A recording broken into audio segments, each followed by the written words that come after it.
E aí pessoal, tudo certo? Aqui é o Matheus, você está chegando no meu canal. Como é que vocês estão? Tudo bem? Tudo tranquilo? Olha só, você está aceitando Jesus rápido demais. Então é o título do nosso vídeo.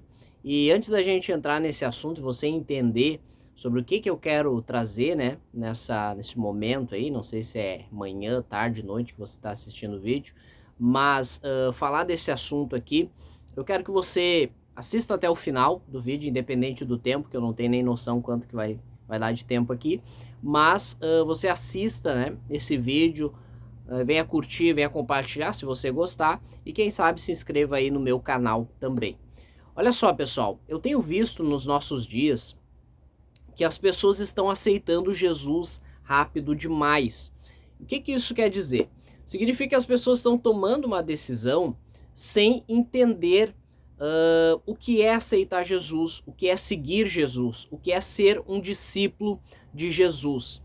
E quando nós vamos para a Bíblia Sagrada, nós vamos ver que ao nós tomarmos essa decisão de seguir Jesus, de se tornar um discípulo, nós precisamos entender o que isso significa. Nós precisamos entender que existe um custo, existe condições para seguir Jesus.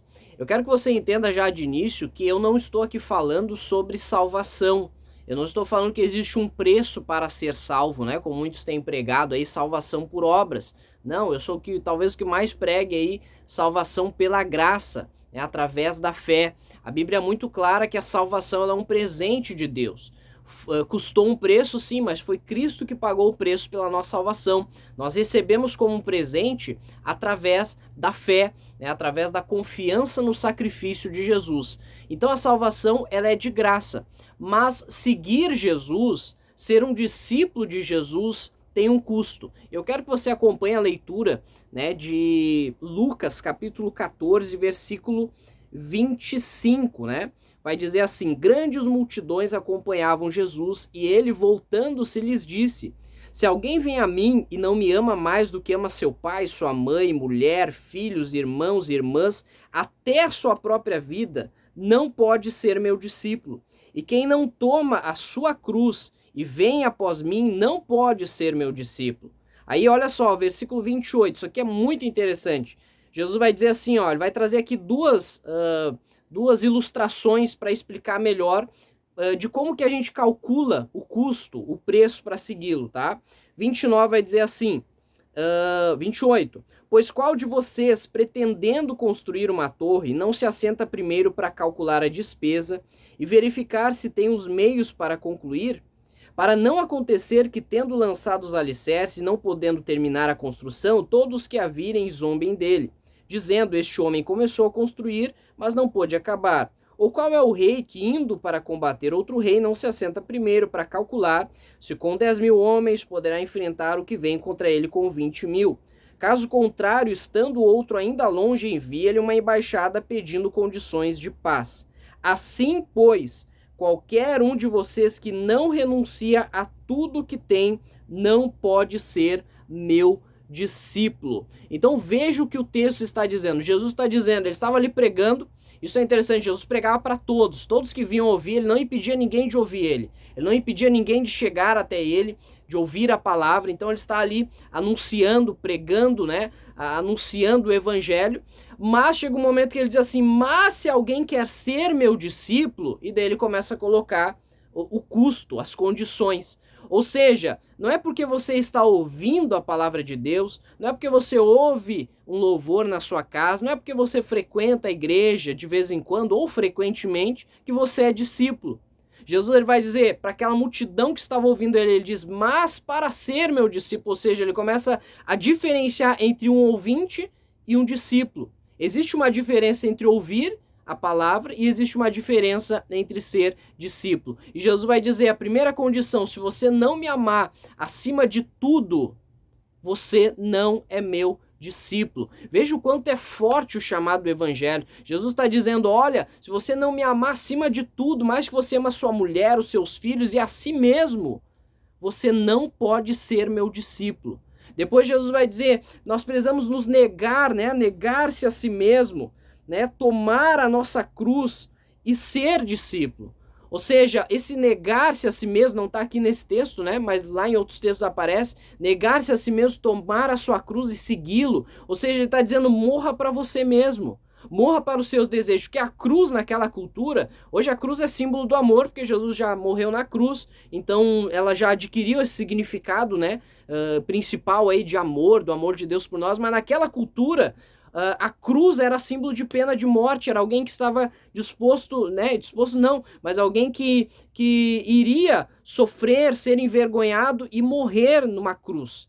Então Jesus está dizendo, você precisa morrer para si mesmo, para suas vontades, para os seus desejos. Deixa eu falar uma verdade aqui, hoje em dia muitos pregadores estão ensinando que aceitar Jesus, que aceitar o evangelho, que Deus vai fazer todos os nossos sonhos, vai cumprir toda a nossa vontade, quando na verdade é exatamente o contrário. Muitas vezes a nossa vontade, quando ela é contrária à vontade de Deus, nós vamos ter que renunciá-la. Então Jesus lá no final ele vai dizer, aquele que não renunciar a tudo, nós precisamos renunciar tudo que é pecado, tudo que nos atrapalha de seguir a Deus, tudo aquilo que ocupa o lugar de Deus na nossa vida. Esse é o chamado ao discipulado.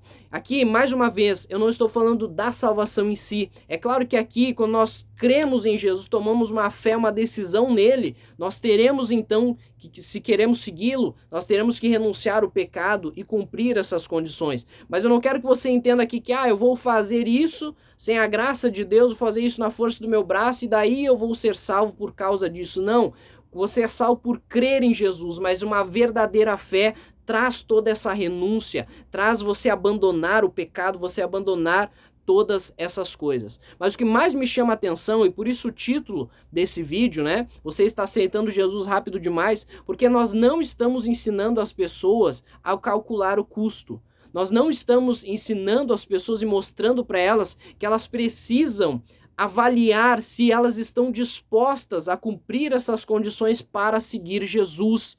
E o que eu acho maravilhoso é que Jesus ele sempre foi sincero, porque muitos de nós, eu vou ser sincero, eu estou aqui no grupo dos pregadores também, a gente prega a palavra de Deus, muitos pregadores eles não são sinceros, né? Tem um hino antigo que diz, né, pregador apresente a rosa, mas os espinhos dela também.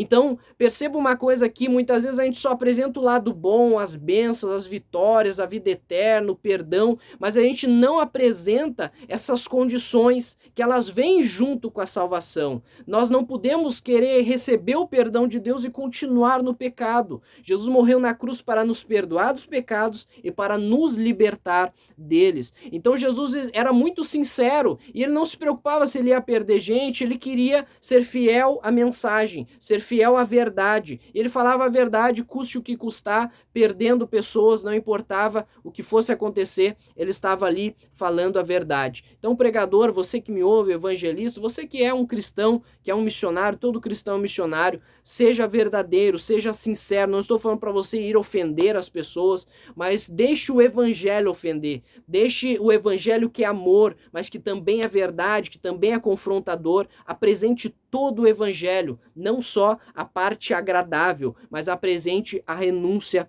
também. Então seja sincero. Por isso que eu estou dizendo, nós estamos talvez você está aceitando Jesus rápido demais, você não pensou, você não avaliou isso, e as pessoas entram na igreja e daqui a pouco já estão participando, mas elas não cumpriram essas condições, elas não amam a Deus, não colocaram Jesus acima de tudo, não priorizaram Deus, não abandonaram a vida de pecado, não negaram-se a si mesmo. Então pense, medite nisso. Mas para finalizar aqui, eu quero dizer duas coisas, e aí já deu 9 minutos, mas eu quero dizer mais duas coisas. A primeira delas é, será que vale a pena isso? Vale a pena a gente renunciar? Por que fazer isso por Jesus? Em primeiro lugar, por que nós fazemos isso por Jesus? Porque ele fez isso por nós. Porque nós entregamos tudo e se entregamos totalmente a ele. Porque em primeiro lugar, antes de qualquer coisa, ele se entregou por nós. Primeiro João vai dizer que ele nos amou primeiro. Deus nos amou em Cristo Jesus antes de nós fazermos qualquer coisa. Nós éramos pecadores e ofendíamos a Deus, mas ele nos amou primeiro. Ele se entregou, ele abandonou o céu, se tornou carne, habitou entre nós, sofreu, viveu, morreu, ressuscitou por nós. Ele se entregou totalmente por nós. Como que nós não vamos nos entregar totalmente a Deus. E a segunda coisa, vale a pena realmente, Mateus, isso? Será que vale a pena eu renunciar a tudo? Eu quero te dizer que vale a pena. Tem uma frase do João Calvino, não sei se eu vou lembrar aqui direitinho, mas é uma frase de João Calvino que ele diz assim: eu abandonei tudo por Cristo, mas o que eu encontrei? Eu encontrei tudo em Cristo. Que Jesus abençoe a sua vida e que você possa estar disposto, calcular, pensar, mas tomar a decisão certa, porque não existe preço. Jesus morreu por nós para nos dar perdão, libertação e vida eterna. Que Jesus abençoe a sua vida. Se você gostou, compartilhe e faça todo o resto lá que você já sabe. Que Deus abençoe a sua vida em nome de Jesus.